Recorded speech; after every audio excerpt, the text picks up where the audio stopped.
Si G-Boy. Nalaro na ng basher niya. Barag. Boom, barag. Ang bilis. Ano to ha? Pinakamabagal na throttle speed lang to. Sinat ko yung limiter. Uy, ang bilis. Bye-bye.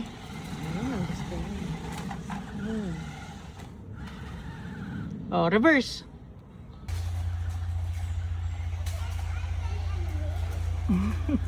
Oh, sabi niya. Yeah, sabi niya kaya na daw sa dahon. Dati kasi hindi kaya sa dahon tsaka sa mga grass eh. Ngayon kaya na ng laruan niya. So happy siya.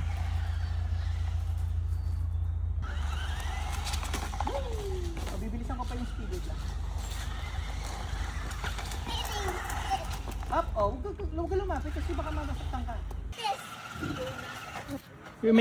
You're doing donuts? I do donuts. Again, show me. Pakita mo.